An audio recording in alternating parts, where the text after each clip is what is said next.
encourage your soul, enlighten your mind, and empower your faith. This is the Light Network.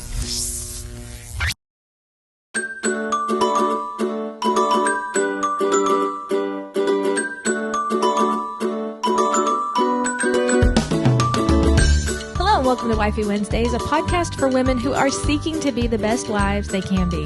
I'm your host, Emily Hatfield, and this is the show where the plan is always to do things God's way, especially our marriages. On today's episode, we find ourselves in the midst of walking through the Old Testament, and we're at quite a crucial moment in Israel's history.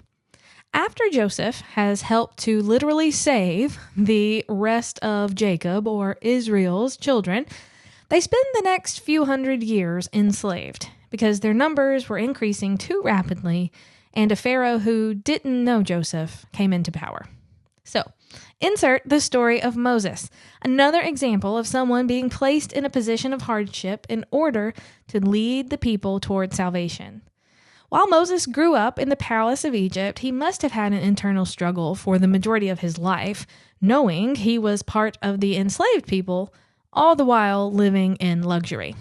Eventually, he even ends up murdering someone as a means of trying to supposedly help an Israelite who is being beaten, but even that doesn't result in him gaining the trust and appreciation of the Israelites like maybe he thought it would.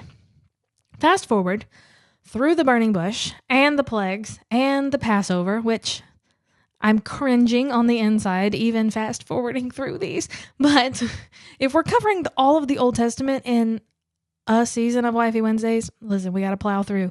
So fast forward, God has continually been showing up and showing his power and might and control, his provision for these people, the constant loving care. They have been shown time and again all about God's love.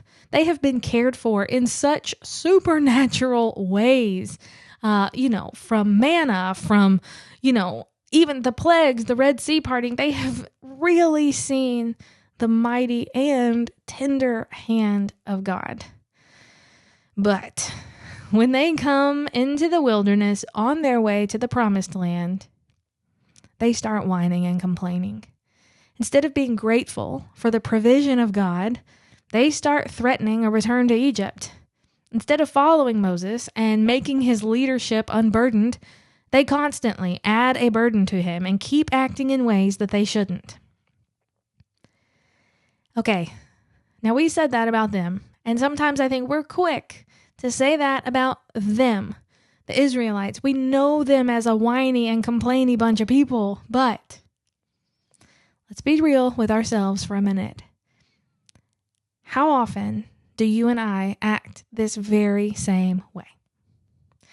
You see, I think that instead of looking around at all the piles and piles of blessings that we have surrounding us each and every moment, we tend to focus on the things that we think we're lacking, things that we wish were different, things that we can't even change.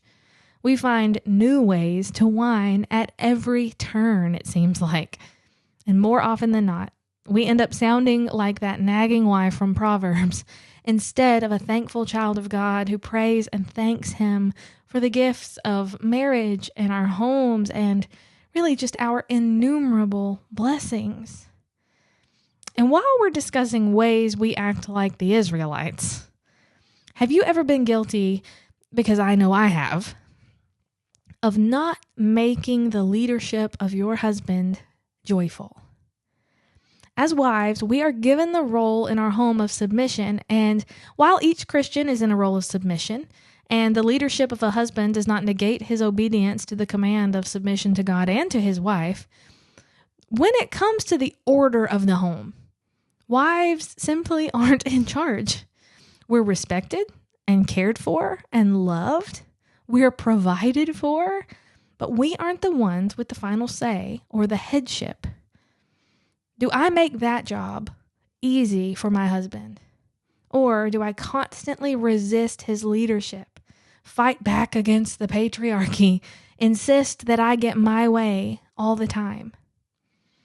There is such a beautiful freedom in the time that we live in, but there's also a big temptation to insist on our own way, which we know from 1 Corinthians 13 is not a loving way to act. We see this played out in the Israelites really well. Clearly, they weren't showing their love for God by insisting on their own way and complaining about his provision. Clearly, they weren't showing love to Moses by threatening rebellion, speaking rudely, and disobeying commands. No, they were instead just nagging and nagging and nagging all along the journey. A journey that God was totally and completely providing for. You and I are also on a journey toward heaven. And on our journey, we have been promised that God will care for us. We may not have every single thing that we desire. Just like the Israelites didn't have all the different cuisine they wanted. But their sandals didn't wear out. And they were kept fed and hydrated and protected from enemies all throughout their journey. We have gone so far beyond having simply food and clothing that we often forget and instead find discontent in what we have. I know that I for sure have been guilty of this.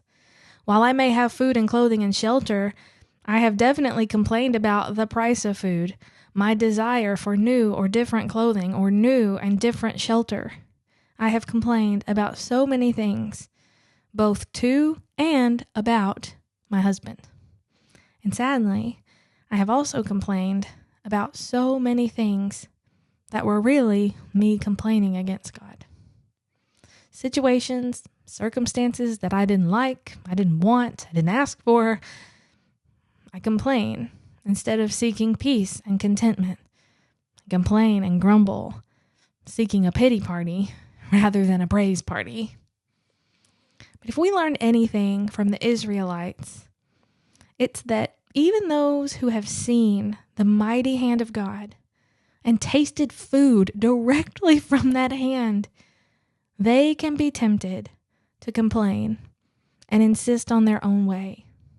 Ultimately, for them, that's going to lead to an extended wilderness wandering, a plague of snakes, a generation dying in the wilderness.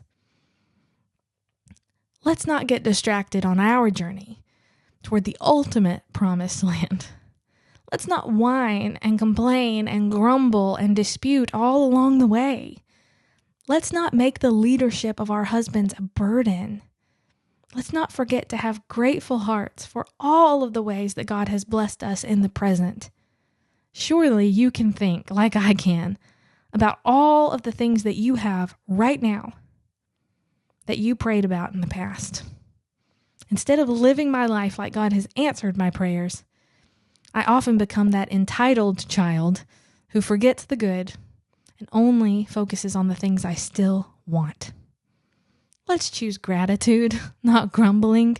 Let's choose contentment, not craving for more. Let's let our husbands lead with joy, not burdened by our nagging. Let's lift them up so that we can all have families who are journeying toward heaven together, thankful for all of the ways that God is providing right now. Well, that's going to do it for today's episode of Wifey Wednesdays. We will continue marching rather quickly through the Old Testament next week, seeking to both understand the overarching biblical text while also applying God's truths to our lives today. Thank you again for listening, and until next time, remember, love God, love your husband.